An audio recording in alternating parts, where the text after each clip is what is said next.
Welcome back to our channel. So Rajasthan court ఇచ్చిన judgement దేశవ్యాప్తంగా చర్చ జరగడంతో పాటు తల్లిదండ్రులని వాళ్ళ గార్డియన్స్ని లేదంటే వాళ్ళ ఎల్డర్స్ని అందరినీ కూడా అయోమయంలో గురి చేసే పరిస్థితి.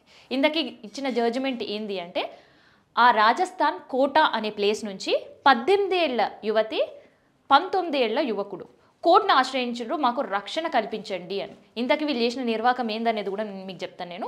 అయితే ఈ కోటాకు సంబంధించిన ఆ ప్లేస్ నుంచి వెళ్ళిన వాళ్ళకి రక్షణ కల్పించమని కోర్టుని ఆశ్రయించినప్పుడు అసలు సంగతి ఏంటో తెలిసిండ్రు.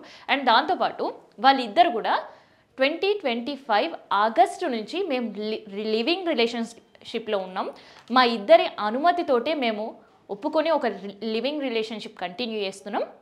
కాకపోతే మా తల్లిదండ్రులు కావచ్చు, పెద్దలు కావచ్చు, మమ్మల్ని తీసుకెళ్లాలని కావచ్చు, లేదంటే మా పైన దాడి చేస్తున్నారు, అందుకనే మాకు రక్షణ కల్పించండి, మా ప్రాణాలకు కూడా రక్షణ లేదు అంటూ కోర్టును ఆశ్రయించారు. సో ఇది వరకు పోలీస్ స్టేషన్లో ఆశ్రయించారు, అదే కోటాకు సంబంధించిన పిఎస్లో అక్కడ స్పందన లేకపోయేసరికి వాళ్ళు కోర్టులో పిటిషన్ వేశారు. సో మరి ఇట్లాంటి సందర్భంలో కోర్టు ఏం తేల్చి చెప్పింది, దీనికి సంబంధించిన ఎవరెవరి వాదన ఎట్లా ఉన్నాయి అనేది కూడా నేను మీకు చెప్తాను. అయితే కోర్టుకి సంబంధించి ఈ ఇద్దరు వెళ్ళినప్పుడు కోర్టు అసలు లివింగ్ రిలేషన్షిప్లో ఉండడం, ఇద్దరు ఒప్పుకొని ఉండడం అనేది అసలు తప్పే కాదు, దాంతోపాటు అది తప్పు అని చెప్పడానికి ఎవరికి ఏ రైట్ లేదు, రైట్ టు లీవ్ యాక్ట్ ప్రకారం అది చట్టబద్ధమే అని చెప్పింది. అంటే కోర్టు చెప్తున్న దానికి ఇక్కడ 2 వర్షన్స్గా స్వీకరిస్తున్నారు.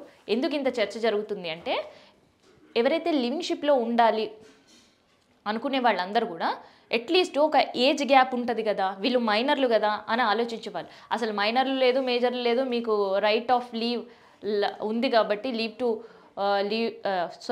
రైట్ టు లీవ్ యాక్ట్ కావచ్చు, రైట్ టు ఫ్రీడమ్ యాక్ట్ ఉంది కాబట్టి ఇక మీరు విచ్చలవిడిగా ఎట్లున్నా పర్వాలేదు అని కోర్టు చెప్తుంది అని కొంతమంది కోర్టు జడ్జిమెంట్ని తప్పుపడుతుంటే, ఇంకొంతమంది కోర్టు వ్యక్తిగత జీవితానికి కావచ్చు, లేదంటే ఒక జీవితానికి సంబంధించి గోప్యంగా ఉండాల్సిన విషయాల పట్ల ఎంత పాజిటివ్గా ఉంది అని కోర్టుని ప్రేజ్ చేస్తున్న వాళ్ళు ఇంకొందరు. సో ఈ 2 వర్షన్స్ కూడా మనం విందాం. అండ్ ఇదే 2 వర్షన్స్లో కూడా అక్కడుండే పబ్లిక్ ప్రాసిక్యూటర్ కావచ్చు, అక్కడుండే అడ్వకేట్స్ కావచ్చు, ఒక పెద్ద ఎత్తున దీనిపైన అక్కడ ఆర్గ్యుమెంట్స్ కూడా వినిపించిన పరిస్థితి. అయితే ఎవరు ఏం ఆర్గ్యుమెంట్స్ వినిపించారు అండ్ ఫైనల్లీ కోర్టు జడ్జిమెంట్ ఇవ్వడానికి కారణం ఏంది అని కూడా నేను మీకు చెప్తా.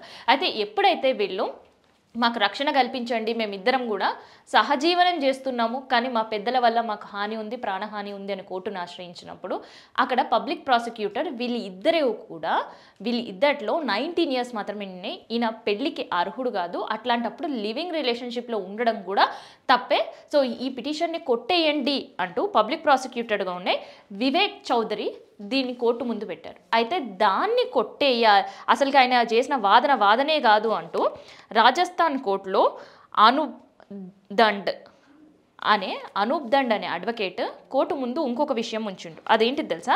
ప్రతి ఒక్కరికి జీవించే స్వేచ్ఛ ఉంది, ప్రతి ఒక్కరికి స్వేచ్ఛగా జీవించే హక్కు ఉంది, ప్రతి ఒక్కరికి వ్యక్తిగత జీవితాన్ని ఎంజాయ్ చేసే రైట్ ఉంది. కాబట్టి ఈ రైట్స్ ప్రకారం ఏవైతే ఈ 3 రైట్స్ మనకి రాజ్యాంగం కల్పిస్తుందో ఆ హక్కుల ప్రకారం వీళ్ళిద్దరికి సంబంధించిన సహజీవనం చట్టబద్ధమే.